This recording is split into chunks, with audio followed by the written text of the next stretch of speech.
नमस्कार दोस्तों। इस वीडियो में देखिए अपन लोग चर्चा करेंगे पत्रकारिता से संबंधित वन लाइनर प्रश्नोत्तर हैं अपने पास में। अब इसमें देखिएगा, ये जो पीडीएफ है इसमें एक्चुअल में क्या हुआ कि ऊपर प्रश्न लिख दिए, नीचे स्पेस भी दे दिया, परंतु उत्तर हैं वो एंड में दिए हैं। तो मैं पहले प्रश्न का दोहराव करूँगा और उसके बाद में उत्तर का एक्सप्लेन करेंगे। तो देखिए, जैसे पहला प्रश्न है कि संचार शब्द की उत्पत्ति किस शब्द से हुई। तो संचार शब्द है उसकी उत्पत्ति चर शब्द से हुई है। चर का अर्थ होता है चलना, अर्थात एक स्थान से दूसरे स्थान पर पहुंचना। ठीक है, संचार शब्द की उत्पत्ति है वो किससे हुई है? चर शब्द से हुई है। अगला प्रश्न है कि संचार से क्या अभिप्राय है। संचार है वो दो या दो से अधिक व्यक्तियों के बीच में सूचनाओं और विचारों या फिर भावनाओं का आदान प्रदान करना ही क्या कहलाता है? संचार कहलाता है। कि दो व्यक्ति होते हैं, उनके बीच में सूचनाएं का आदान प्रदान होता है या फिर उनके विचारों का या फिर उनकी भावनाओं का आदान प्रदान होता है। नेक्स्ट प्रश्न है अपना कि संचार और जनसंचार के विविध माध्यम कौन कौन से हैं।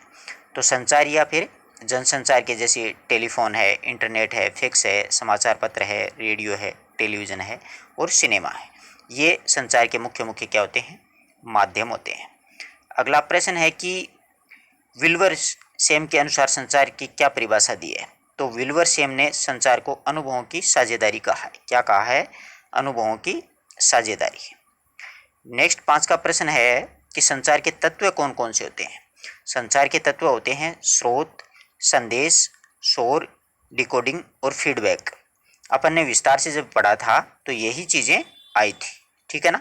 वो वीडियो अगर आप देखोगे तो आपका पूरा कॉन्सेप्ट क्लियर हो जाएगा कि संचार के तत्व कौन कौन से होते हैं। स्रोत होता है, संदेश होता है, शोर होता है, डिकोडिंग होता है मतलब कूटीकृत भाषा, और फीडबैक होता है। नेक्स्ट अपना प्रश्न है कि संचार के प्रकार कौन कौन से होते हैं। संचार होता है वो मौखिक, अमौखिक संचार तथा अंतर्व्यक्तिक संचार, अंतर्व्यक्तिक संचार, समूह संचार और जन संचार। इतने प्रकार का होता है।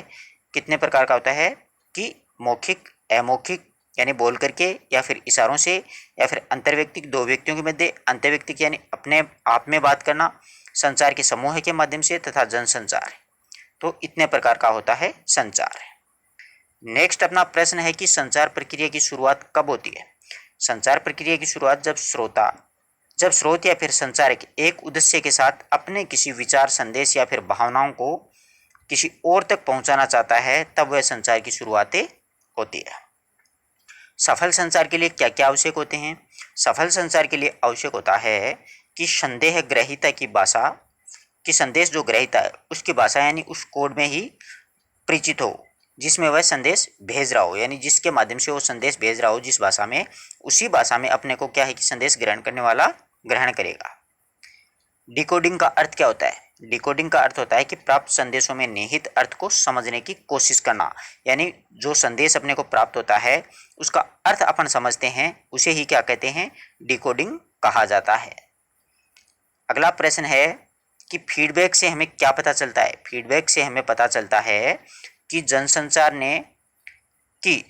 ने जिस अर्थ के साथ में संदेश भेजा था वह उसी अर्थ में उसे प्राप्तकर्ता को मिला, यानी जिस अर्थ में उसको भेजा था ना संदेश, उसी अर्थ में उसको प्राप्त हो गया। नेक्स्ट प्रश्न है कि शोर से क्या मतलब है, यानी शोर का क्या अभिप्राय है, शोर क्यों दिया जाता है। संचार प्रक्रिया में कई प्रकार की बाधाएं आती हैं, इन बाधाओं को क्या कहा जाता है? शोर कहा जाता है। यह मत समझना कि हो हल्ला होता है उसको शोर कहते हैं, यानी संचार प्रक्रिया होती है उसमें बाधाएं आती है ना, उसको शोर कहा जाता है। सांकेतिक संचार किसे कहते हैं? संकेतों के द्वारा विचारों का आदान प्रदान करना ही सांकेतिक संचार कहलाता है। जैसे आप कक्षा में बैठे बैठे इशारे करते हो ना, आंखों से, हाथों से, वो वाला, वो भी एक तरह की संचार ही होता है। वो होता है संकेतों के द्वारा संचार। नेक्स्ट है कि अंतर्व्यक्तिक संचार से आप क्या समझते हैं। जब दो व्यक्ति आपस में आमने सामने संचार करते हैं तो उसे अंतर्व्यक्तिक कहा जाता है। दो व्यक्तियों के बीच अंतर्व्यक्तिक होता है, और एक व्यक्ति होता है वो अपने मन में विचारों का आदान प्रदान करता है, मन में बातें करता रहता है, सोचता विचारता रहता है, वो अंतःव्यक्तिक होता है। नेक्स्ट प्रश्न है कि साक्षात्कार में कौन कौन से कौशल की परख होती है। तो साक्षात्कार में अंतर्व्यक्तिक कौशल की परख होती है। अंतर्व्यक्ति का मतलब दो व्यक्तियों के विचार एक दूसरे के द्वारा आदान प्रदान किए जाते हैं। तो साक्षात्कार में एक दो व्यक्ति होते हैं, एक प्रश्न करता है और दूसरा उसके जवाब देता है। नेक्स्ट प्रश्न है अपना कि जनसंचार की किसी एक विशेषता लिखी, यानी संचार की एक विशेषता। जनसंचार माध्यमों के जरिए प्रकाशित या फिर प्रसारित संदेशों की प्रकृति क्या होती है? सार्वजनिक होती है, यानी हर कोई उसको पढ़ सकता है या देख सकता है। अगला प्रश्न है अपना कि संचार के प्रमुख कार्य बताएं। संचार के प्रमुख कार्य होते हैं प्राप्ति, नियंत्रण, सूचना अभिव्यक्ति, सामाजिक संपर्क तथा समस्या समाधान, प्रतिक्रिया। ये जनसंचार के मुख्य कार्य होते हैं। नेक्स्ट है कि जनसंचार के प्रमुख कार्यों का उल्लेख पूछा है, तो जनसंचार के मुख्य कार्यों का उल्लेख है सूचना देना, शिक्षित करना, मनोरंजन करना, एजेंडा तैयार करना, निगरानी करना तथा फिर विचार विमर्श के लिए मंच उपलब्ध करवाना। नेक्स्ट प्रश्न है अपना कि संपादकीय विभाग का क्या कार्य है।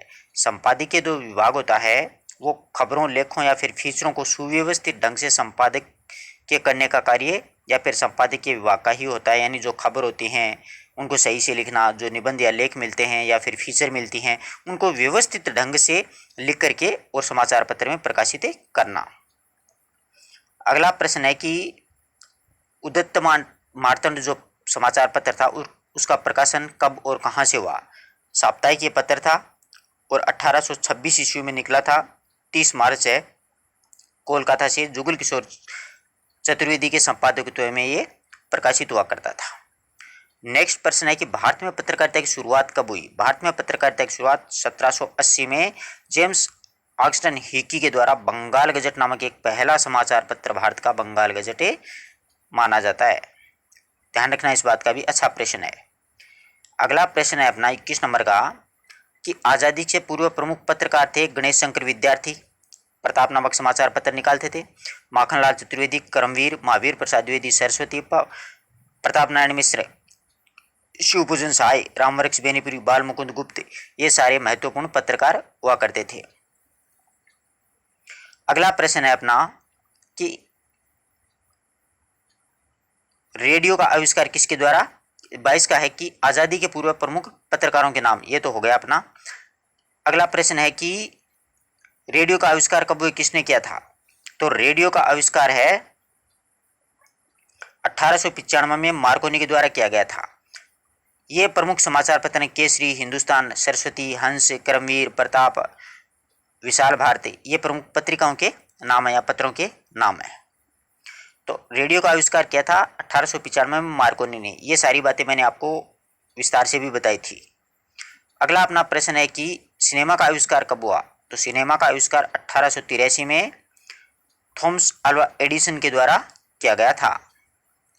अगला प्रश्न है कि जनसंचार का नवीनतम लोकप्रिय साधन कौन सा है। तो वर्तमान में इंटरनेट सबसे लोकप्रिय है। समाचार पत्रों का तो बहुत से विद्यार्थियों को पता भी नहीं है कि अखबार नाम की भी कोई चीज़ आती है, बस नेट पे सब कुछ चलता है आजकल। तो प्रमुख स्टिंग ऑपरेशन किसे कहा जाता है।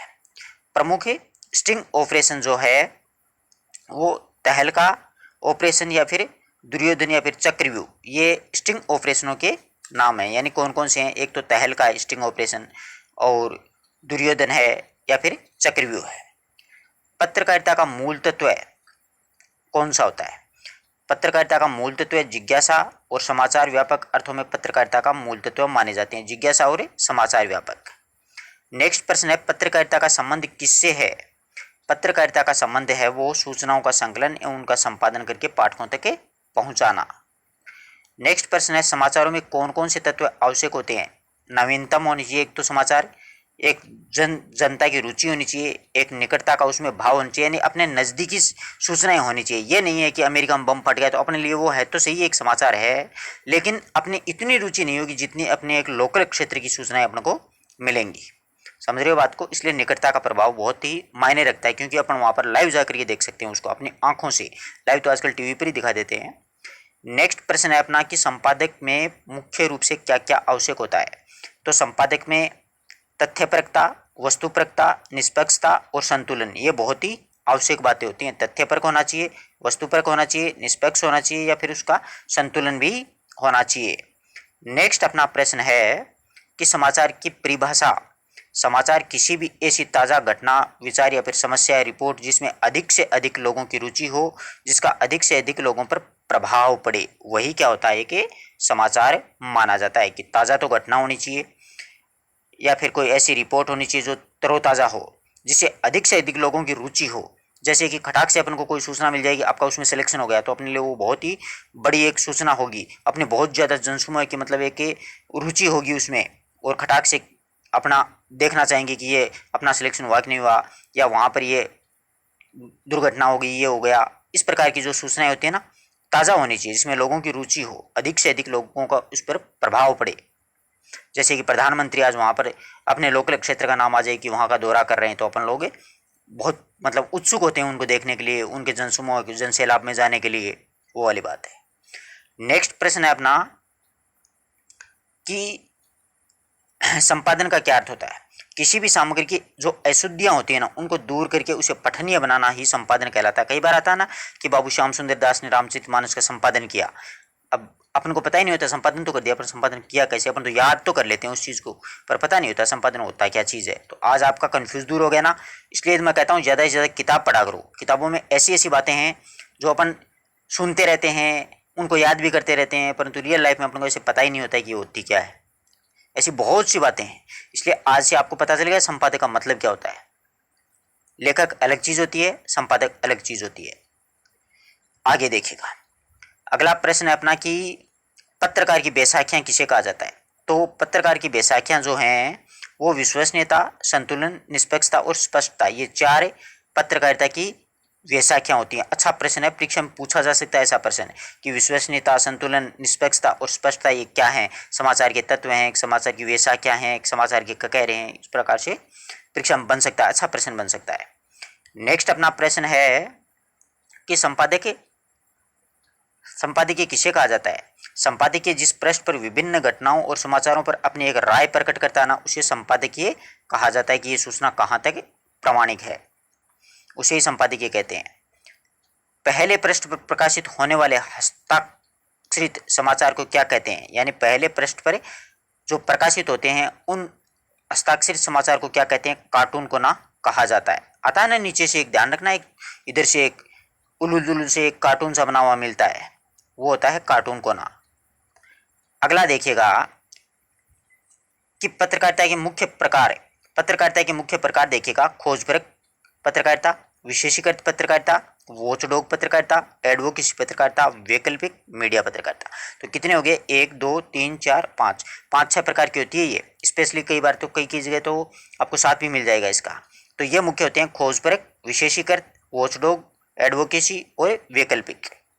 ठीक है, आगे देखिएगा। अच्छा प्रश्न है अगला, परीक्षा उपयोगी है कि वॉचडॉग खोजपरक पत्रकारिता कौन सी होती है। खोजपरक पत्रकारिता वो पत्रकारिता होता है जिसमें गहराई से छानबीन करके ऐसे तथ्यों तथा सूचनाओं को सामने लाने की कोशिश की जाती है जिन्हें दबाने या छिपाने का प्रयास किया जाता है, वो खोजपरक पत्रकारिता होती है। अच्छा प्रश्न है, परीक्षा में ऐसे ही पूछा जाता है, जैसे यहाँ पर खोजपरक का आ गया तो फिर वॉचडॉग का पूछ लेगा। अगली है कि वॉचडॉग पत्रकारिता किसे कहते हैं। किसी के सरकार के कामकाज पर, यानी कोई पत्रकार होता है जो सरकार के कामकाज पर निगाहें रखते हुए किसी गड़बड़ी का पर्दाफाश करता है, उसे वॉचडॉग पत्रकारिता कहते हैं। और टेलीविजन समाचारों में इसे स्टिंग ऑपरेशन के नाम से भी जाना जाता है। ये भी अच्छा प्रश्न है, ये अच्छे प्रश्न है, इनको आप ध्यान दीजिएगा। अगला प्रश्न है कि एडवोकेसी पत्रकारिता कौन सी होती है।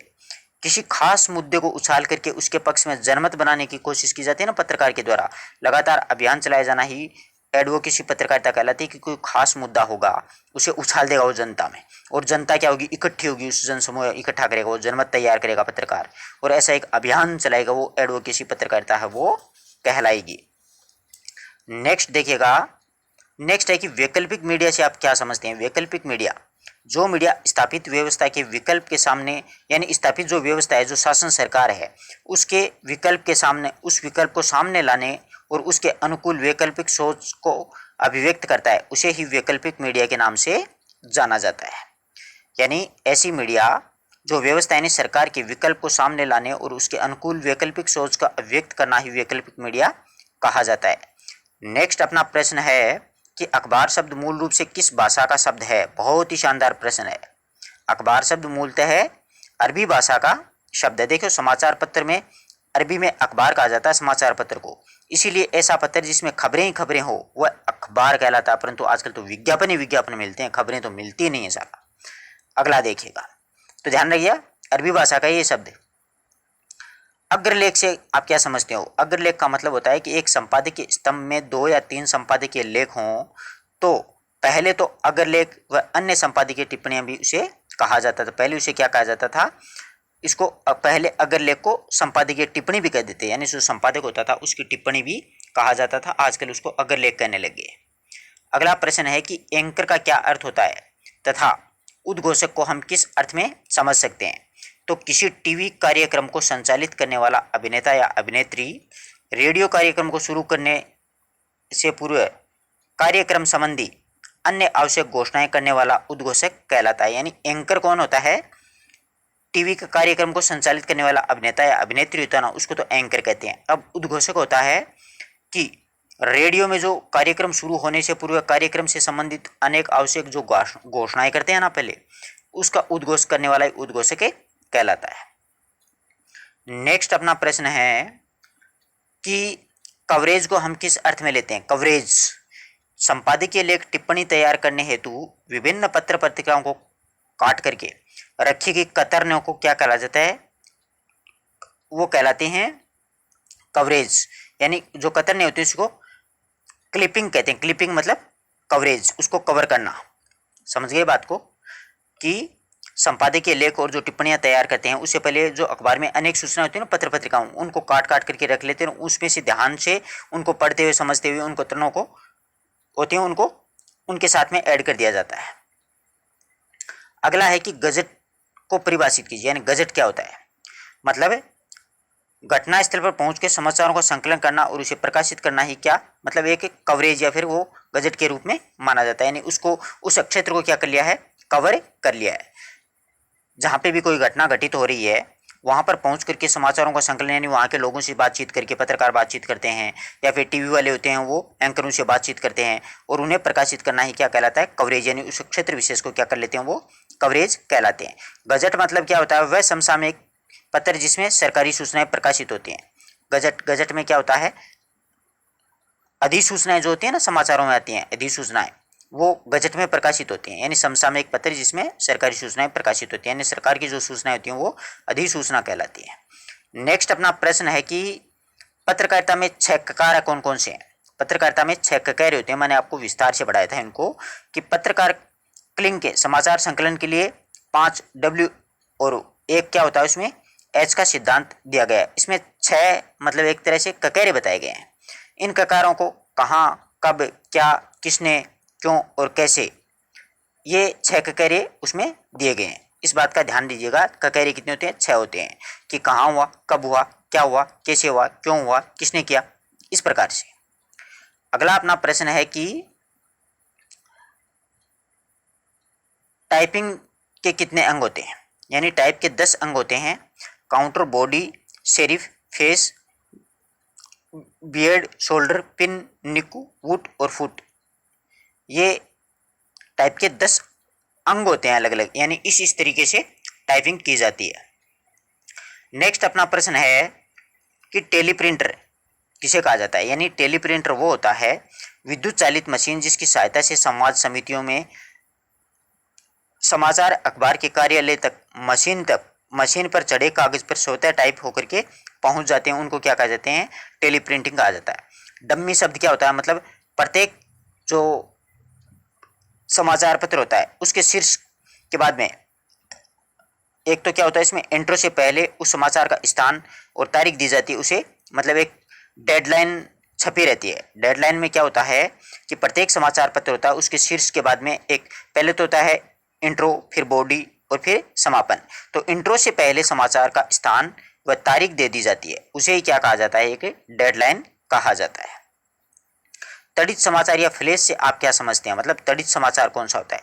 किसी विशेष समाचार का पूरा विवरण देने में देर लगने की स्थिति में उस समाचार का संक्षिप्त रूप न्यूज एजेंसी या फिर पत्र, रेडियो को दे दिया जाता है, उसे ही क्या कहा जाता है? मतलब एक फ्लैश के माध्यम से कहा जाता है। लेकिन तड़ित फ्लैश यानी तुरंत उसको प्रकाशित करने वाला होता है ना, वो तड़ित फ्लैश कहलाता है। कि कोई समाचार होता है उसको पूरा विवरण देने में देर लगे परंतु उसका थोड़ा बहुत जो अंश है वो संक्षिप्त रूप में न्यूज एजेंसी को पत्र के माध्यम से या रेडियो पर पहुंचा दिया जाता है ताकि जनता तक वो सूचना पहुंच जाए।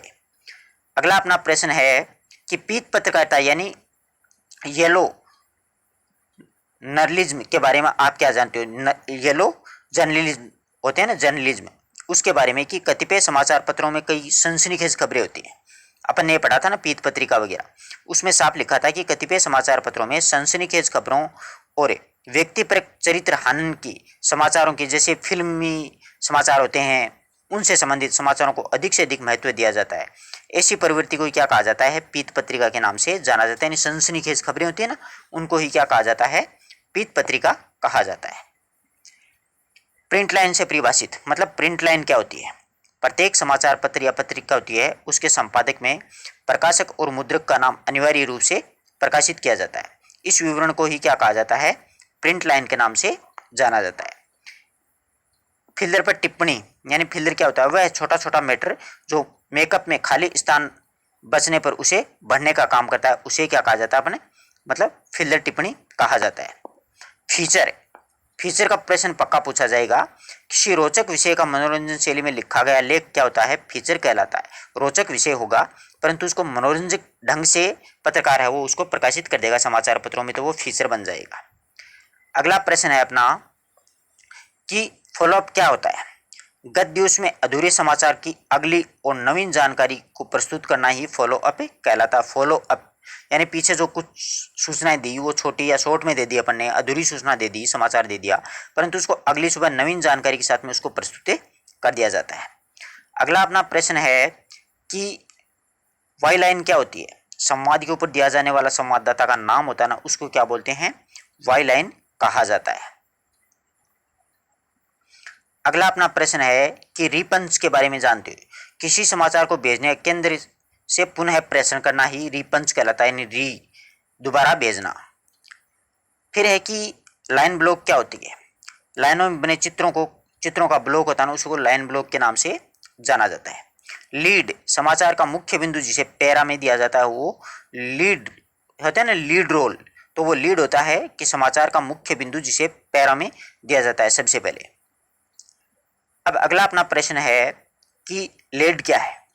दो पंक्तियों के बीच में स्पेस डाला जाता है, उसे ही लेड के नाम से पुकारते हैं। विज्ञापन एजेंसी का क्या अर्थ होता है? यानी ऐसी संस्था जो विज्ञापन दाताओं से उचित रकम पर विज्ञापन देकर के उसे तैयार करवा करके उचित माध्यमों से उसको पास भेजती हैं, उसको प्रकाशित प्रसारित करती हैं। अगला अपना प्रश्न है कि शेड्यूल क्या होता है? महत्वपूर्ण समाचारों की सूची को ही क्या कहा जाता है? शेड्यूल कहा जाता है कि समाचार पत्र शेड्यूल से आ रहे हैं।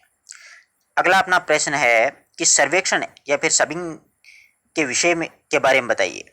किसी समाचार या फिर लेख को इस प्रकार से संक्षिप्त करना कि समाचार या फिर लेख के सभी मुख्य अंश इसमें आ जाएं, उसी क्या कहा जाता है? सर्वेक्षण, सबिंग का नाम से जानते हैं। अगला प्रश्न है कि संपादक के विषय में, यानी संपादक वो होता है जो फिल्म निर्माण की एक रचनात्मक प्रक्रिया जिसमें किसी फिल्म के शूट किए गए दृश्यों को कहानी के अनुसार कलात्मक ढंग से जोड़ा जाता है। ध्वनि एवं संगीत भी संपादक के अंतर्गत उसमें संपादन के अंतर्गत डाल दी जाती हैं, तो वो संपादन होता है। अगला अपना प्रश्न है कि समय सीमा क्या होती है? मतलब किसी संस्करण के लिए अंतिम समय सीमा जब तक मुद्रण विभाग के द्वारा कंपोजिंग हेतु मैटर स्वीकृत किया जाता है, वो एक समय सीमा होती है। यानी रात्रि 11 बजे तक आप समाचार भेज सकते हो, 11 बजे के बाद में आपका समाचार अगली सुबह प्रकाशित होगा, न कि आने वाली सुबह। अगला प्रश्न है कि स्टिंग मैटर के विषय में क्या जानते हैं? भविष्य में पुनः छपने में रोका गया कंपोज मैटर होता है ना, उसको स्टैंडिंग मैटर के नाम से जानते हैं। यानी भविष्य में पुनः छपने के लिए रोका गया कंपोजिट मैटर होता है, उसको स्टैंडिंग मैटर बोलते हैं। स्तंभ की परिभाषा, स्तंभ होते हैं ना जो लेख होते हैं, उनको बोलते हैं कि पत्र पत्रिकाओं के पृष्ठ का वह भाग या फिर किसी विशेष विषय के लिए निर्धारित स्थान को ही स्तंभ के रूप में या स्तंभ के नाम से जानते हैं, यानी एक निबंध के रूप में होता है ये भी। अगला है कि फ्रीलांसर या स्वतंत्र पत्रकार किसे कहा जाता है? फ्रीलांसर या फिर स्वतंत्र पत्रकार उन्हें कहते हैं जिनका किसी विशेष पर समाचार पत्र से संबंध नहीं होता है। ऐसे पत्रकार भुगतान के आधार पर ही कार्य करते हैं। नेक्स्ट प्रश्न है कि फीडबैक किसे कहते हैं? वह रेखा जो पृष्ठ के ऊपर क्षैतिज डाली जाती है ताकि नीचे का मैटर, तारीख और संख्या आदि को समाचार पत्र का नाम उसमें से अलग रहे, वो क्या होती है? एक तरह से हेड रूल के रूप में इसको जानते हैं। पृष्ठ के ऊपर क्षैतिज रूप में एक लाइन डाली जाती है उसको, ताकि नीचे का जो मैटर है उसकी तारीख और संख्या आदि समाचार का नाम है वो उसे अलग दिखाई दे दे। नेक्स्ट प्रश्न है कि फीडबैक, समाचार प्रक्रिया में संदेश प्राप्त करने वाला जो सकारात्मक या फिर नकारात्मक प्रतिक्रिया करता है ना, उसे फीडबैक कहते हैं। फीडबैक का मतलब इतना ही है कि जैसे मैं आपको अभी ये सारी सूचनाएं दे रहा हूँ, आपको पढ़ा रहा हूँ, आपको अच्छा लग रहा है, आप कमेंट अगर अच्छे करोगे तो मेरे पास मतलब पॉजिटिव समाचार आएगा, पॉजिटिव सूचना आएगी, सकारात्मक ऊर्जा मिलेगी मुझे, और आप कहोगे क्यों फालतू में बकबक कर रहे हो, कोई मतलब ही नहीं है इस चीज़ का, तो आप समझ गए नकारात्मक फीडबैक होगी। वही बात है। अगला प्रश्न है कि पत्रकारिता के पहलुओं का उल्लेख बताओ। पत्रकारिता के 3 पहलू होते हैं। देखो, समाचारों को संकलित करना सबसे मुख्य, उन्हें संपादित करके छपने लायक बनाना यानी उनकी अशुद्धियों को छांटना वगैरह, पत्र या पत्रकारिता के रूप में छाप करके पाठकों तक पहुंचाना। ये 3 होते हैं। सबसे पहले समाचारों को कलेक्ट करना पड़ता है। क्या करना पड़ता है? समाचारों को संकलित यानी कलेक्ट करना पड़ता है, फिर इसको संपादन करना पड़ता है, फिर पत्र पत्रिकाओं में छापना पड़ता है। पीटीआई भाषा मतलब इसमें लिखा है कि पीटीआई किन्हीं 2 समाचार एजेंसियों के नाम पूछे तो पीटीआई भाषा और एक यूएनएआई यूनिकर्ता। संपादकीय मुख्य सिद्धांत कौन कौन से हैं? संपादक के तथ्यों की शुद्धता, वस्तुपरकता, निष्पक्षता, संतुलन और स्रोत। ये क्या होते हैं? संपादक के प्रमुख सिद्धांत होते हैं कि तथ्यों में शुद्धता होनी चाहिए, वस्तुपरकता होनी चाहिए, निष्पक्षता होनी चाहिए, संतुलन होना चाहिए, स्रोत होना चाहिए। अगला अपना प्रश्न है कि पूर्वकालिक पत्रकार कौन होता है? पूर्वकालिक पत्रकार वह होता है जो किसी समाचार संगठन में काम करता है और नियमित वेतन पाता है, उसे पूर्वकालिक पत्रकार कहते हैं कि मजदूरी पर काम करता है। अगला है कि संवाददाता या फिर रिपोर्टर किसे कहते हैं? अखबारों में समाचार लिखने वाला संवाददाता या फिर रिपोर्टर कहलाता है। अखबारों में जो समाचार लिखेगा उसको संवाददाता बोलते हैं या फिर उसको रिपोर्टर कहा जाता है। अगला अपना प्रश्न है कि अंशकालिक पत्रकार का क्या आशय होता है? कि सीमित या फिर कम समय के लिए काम करने वाले पत्रकार को अंशकालिक पत्रकार कहा जाता है। उन्हें प्रकाशित सामग्री के आधार पर पारिश्रमिक दिया जाता है यानी तनख्वाह मिलती है उनको।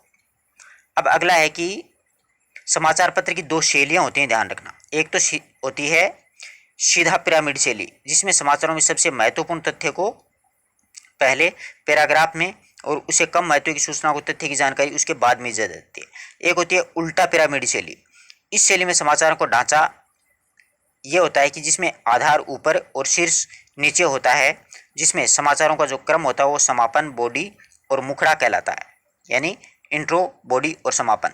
तो समापन, बॉडी और मुखड़ा ये है सबसे लोकप्रिय बुनियादी है। तो ये कई बार पूछा जाता है परीक्षाओं में कि समाचार लेखन की शैली कौन सी होती है, तो उल्टा पिरामिड शैली, ये ध्यान में रखिएगा। किससे? उल्टा पिरामिड शैली। अगला प्रश्न है अपना कि डेस्क से क्या समझते हो? समाचार माध्यमों से, समाचार जो माध्यम होते हैं उनमें डेस्क का आशय संपादन से होता है, और समाचार माध्यमों में मोटे तौर पर संपादकीय कक्ष डेस्क और रिपोर्टिंग में बांटा होता है। डेस्क पर समाचारों को संपादित कर देने में अपना योग्य बनाया जाता है, यानी डेस्क के ऊपर क्या होता है, समाचारों को संपादित कर देने में अब उसके योग्य बना दिया जाता है, यानी समाचार ये प्रकाशित हो सकता है, उसकी काट छाट वगैरह करके सब कुछ अच्छी तरीके से रिपोर्टिंग में उसको रिपोर्ट के रूप में एक समाचार को बना दिया जाता है। तो इस प्रकार से समाचार पत्रों से संबंधित अपन ने कम से कम 80 प्रश्नों का अध्ययन किया है। किसी प्रश्न में कोई डाउट हो तो आप लोग पूछ सकते हो, और इसी प्रकार के प्रश्न आएंगे। देखो ये तो सीधे इसमें उत्तर ही लिखे हुए हैं, अब हर के प्रश्न मैं पहले बोल रहा था और उसके बाद में क्या आ रहे थे, उत्तर आ रहे थे। इसी प्रकार के इसमें पीडीएफ में और भी प्रश्न हैं, उनको भी अपन सॉल्यूशन करेंगे, और उसके बाद में ये पीडीएफ आपको टेलीग्राम पर मिल जाएगी, आप लोग निकलवा भी सकते हैं। क्योंकि अब की बार क्या है कि भाग ए जो है व्याख्याता भर्ती में, उसमें व्याकरण और ये पत्रकारिता वाला मैटर, और साथ ही साथ में अर्ध सरकारी पत्र हैं, शासकीय पत्र हैं, वो वाला, इसमें से 55 क्वेश्चन आने हैं। तो समाचार पत्रों के प्रश्न कम से कम 5 या 6 आने का पूरी संभावना है। इसलिए हर तरीके से आप तैयारी कीजिएगा। वीडियो जो प्लेलिस्ट में पड़े हैं उनको ध्यान से सुनिएगा, और फिर इन प्रश्नोत्तरों करोगे तो आप आराम से इनको समझ सकोगे। धन्यवाद दोस्तों।